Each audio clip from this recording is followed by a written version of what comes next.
Sun Sanghis கிச்சனில் இன்றைக்கி நாம் முலாம்பழம் ஜூஸ் போட்டு குடிக்கலாங்க. அடிக்கிற வெயிலுக்கு முலாம்பழம் ஜூஸில் ஐஸ் க்யூப் போட்டு நம்ம ஜில்லுன்னு குடித்தோன்னா குடிக்கிறதுக்கு அருமையாக இருக்குங்க. குழந்தைங்களுக்கும் இந்த ஜூஸ் ரொம்ப பிடிக்குங்க. இந்த ஜூஸ் வேண்டான்னு சொல்கிறவங்க யாருமே இல்லைங்க. எல்லாருமே முலாம்பழம் ஜூஸ்னால் விரும்பி குடிக்கிறது தாங்க.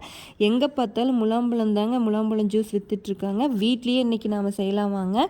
ஃபஸ்ட்டு முலாம்பழத்தை நம்ம வாங்கிட்டு வந்து ரெண்டாக கட் பண்ணிக்கலாம். கட் பண்ணிவிட்டு பாருங்கள், உள்ள கலர் எவ்வளோ ஆரஞ்சு மாதிரி அப்படியே சூப்பரான கலராக இருக்குங்க. முலாம்பழம் உள்ளே பாருங்கள், விதையும் நல்லா முத்து மாதிரி அழகாக மொட்டு முட்டாக இருக்குங்க. பார்க்க வெள்ளரிப்பழ விதை மாதிரியே இருக்குங்க. விதையெல்லாம் எடுத்துடலாம். விதையெல்லாம் எடுத்துட்டு இந்த உள்ளே இருக்கிற அந்த சதையை மட்டும் எடுத்து நாம் இந்த பாத்திரத்தில் சேகரிச்சுக்கலாம். இந்த மாதிரி கரண்டி வச்சு நாம் வலிச்சோன்னாவே அந்த தோல் மட்டும் விட்டுட்டு மீதி சதை எல்லாமே நம்மளுக்கு கரண்டியில் பாருங்கள் ஐஸ்கிரீம் வர மாதிரியே வந்துடுங்க. இதே மாதிரியே நம்ம எல்லா முலாம்பழத்தோட சதைகளையும் எடுத்து நாம் இந்த பாத்திரத்தில் போட்டுக்கலாம்.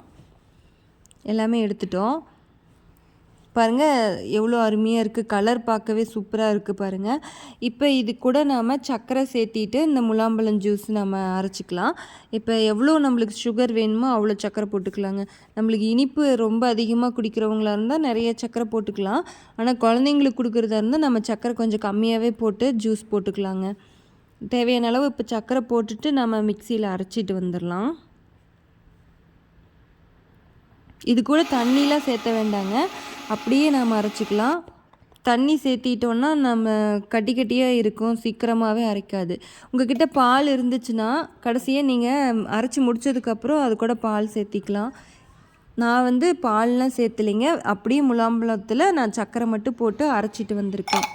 இப்போ ஐஸ் க்யூப் எடுத்துக்கலாம், நம்ம டம்ளரில் போட்டுக்கலாம். இப்போ ஜூஸ் எடுத்து நம்ம டம்ளரில் ஊற்றியாச்சு. அருமையான முலாம்பழம் ஜூஸ் ரெடி பண்ணிட்டோங்க. இது ஜூஸ் அடிக்கும் போதே கூட நாம் ஐஸ் க்யூப்பை நம்ம ஜாரில் சேர்த்தியே நம்ம அரைச்சிக்கலாங்க. இது குழந்தைங்களுக்கு ஐஸ் க்யூப் இல்லாமல் ஜில்லுன்னு இல்லாமல் கொஞ்சம் கூலிங் கம்மியாக கொடுக்குறதா இருந்தால் நாம் ஐஸ் க்யூப் போடாமல் இப்படி அரைச்சிட்டு நம்ம டம்ளரில் போட்டு ஐஸ் க்யூப்பை ஜூஸ் ஊற்றி கொடுத்துக்கலாங்க.